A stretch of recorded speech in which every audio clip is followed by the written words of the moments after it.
कहते कि आज के समय में मजबूत देश वही है जिसकी दूसरे देशों की बाजार पर पकड़ हो और उसके प्रोडक्ट दूसरे देशों के बाजार में वहाँ के प्रोडक्ट से ज्यादा बिक रहे हो। पहले ऐसा सिर्फ यूरोप के देश कर पाते थे, फिर चाइना ने भी ये उपलब्धि हासिल कर ली और पिछले 10-12 सालों में इंडिया भी इतनी तेजी से ग्रो हुआ है कि हमारे प्रोडक्ट भी दूसरे देशों की बाजार में सबसे ज्यादा बिक रहे हैं। लेकिन कौन से हैं वो ब्रांड्स? आइए जानते हैं उन ब्रांड्स के बारे में जो दुनिया में कर रहे हैं भारत का नाम। Number 8, Raymond. साल 1925 में रेमंड की स्थापना हुई थी और उसके बाद से ही ये इंडिया के लोगों का पसंदीदा कपड़ों का ब्रांड बना हुआ है और अब हाल ही में ये सिर्फ इंडिया में ही नहीं बल्कि पूरी दुनिया में पसंद किया जाता है। मुंबई के थाने में अपनी पहली ब्रांच खोलने वाला रेमंड भारत की आजादी के बाद पहली बार ग्लोबल मार्केट में पहुंचा और वहां से रेमंड को जो बूस्ट मिला वो कमाल का था। मौजूदा समय में रेमंड 55 से ज्यादा देशों में खरीदा जाता है और इसके ग्लोबल कस्टमर में भारत के बाद दूसरे नंबर पर जापान और अमेरिका है। कनाडा में भी रेमंड की एक बड़ी कस्टमर ग्रुपिंग है और कनाडा में आपको सड़कों पर ही काफी सारे रेमंड के शोरूम मिल जाएंगे। रेमंड पूरी दुनिया में ट्रेड करता है और इसी कारण इसकी वैल्यू अभी बिलियन $। है। नंबर 7, पार्ले जी। 19वीं सदी में इंडिया में जो एक पेय काफी ज्यादा प्रसिद्ध हो गया था वो था चाय और चाय के साथ अक्सर अंग्रेजी बेकर्स की कुकीज खाई जाती थी। इससे न चाहते हुए भी इंडिया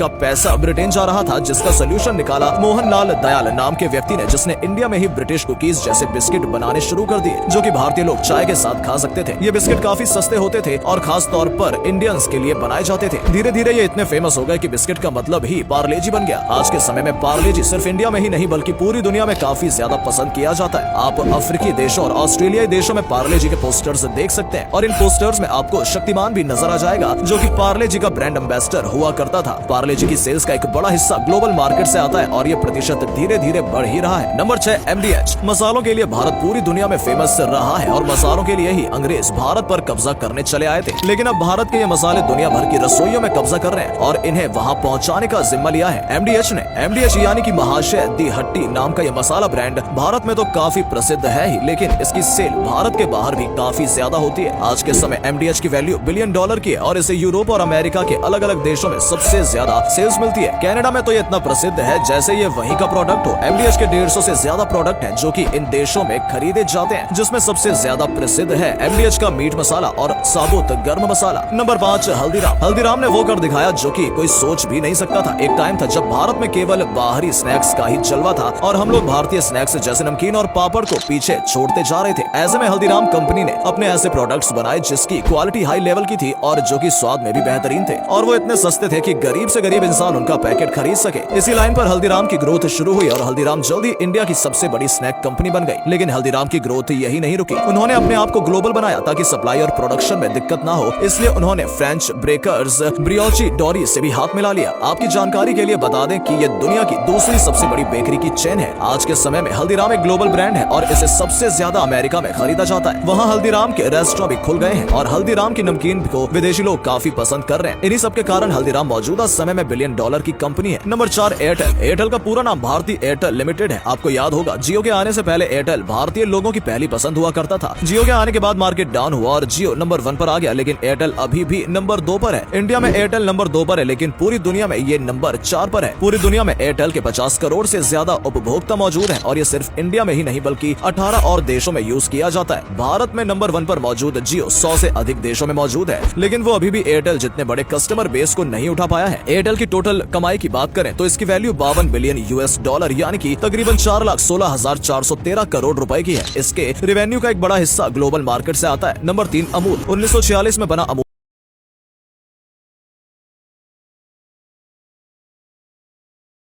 अमूल का सिर्फ एक साल का रेवेन्यू $6.5 बिलियन का है और सबसे अच्छी बात यह है कि ये रेवेन्यू सिर्फ इंडिया से नहीं आया बल्कि ये रेवेन्यू पूरी दुनिया से अमूल के पास आता है। दुनिया में सिर्फ रूस, चीन और यूरोपीय देश ही ऐसे स्थान हैं जहां पर अमूल की सप्लाई नहीं होती, लेकिन इसके अलावा अमूल अफ्रीकी देशों में, मिडिल ईस्ट के सभी बड़े देशों में, इंडिया के सारे पड़ोसी देशों में, कनाडा में, अमेरिका में, हर जगह नजर आ जाएगा। गुजरात के लोगों द्वारा बनाई गई ये कंपनी पूरी दुनिया पर राज कर रही है और आने वाले समय में हम अमूल को और भी ज्यादा ग्रो करते हुए देख सकते हैं। Number 2, MRF। MRF का नाम तो आप सभी ने सुना ही होगा। टायर बनाने वाली इस कंपनी का नाम या तो हम क्रिकेट देखकर सुनते आते हैं या फिर तब जब हमें अपनी गाड़ी के टायर बदलवाने हो, लेकिन क्या आपको पता है MRF का नाम सिर्फ भारत में ही नहीं पूरी दुनिया में लिया जाता है। MRF की शुरुआत चेन्नई से हुई थी और वहीं इसका नाम मद्रास रबर फैक्ट्री यानी कि MRF रखा गया था। अभी के समय MRF की वैल्यू 2 बिलियन से भी ज्यादा है। पूरी दुनिया में MRF की सप्लाई होती है जिसमें प्रमुख देश ऑस्ट्रेलिया, अमेरिका और अफ्रीका महाद्वीप में मौजूद है। अगर आप विदेशों में जाएं तो आपको अलग अलग गाड़ियों में MRF के टायर नजर आ जाएंगे। Number 1, Tata Motors. चाहे आप दुबई की सड़कों पर निकल जाएं या आप ऑस्ट्रेलिया की सड़कों पर हो, आपको एक चीज जो हैरान कर देगी वो है टाटा की गाड़ियां। टाटा की गाड़ियों को दुनिया के लगभग हर कोने में काफी पसंद किया जाता है। मिडिल ईस्ट के देशों और अफ्रीका के देशों में वो लोग टाटा पर बहुत ही ज्यादा भरोसा करते हैं। इसका सबसे बड़ा कारण है टाटा के ब्रांड से लोगों का सुरक्षा महसूस करना। जब से टाटा समूह ने जैगुआर को अपने अधिकार में लिया है, तब से टाटा मोटर्स का नाम और भी तेजी से फैला है।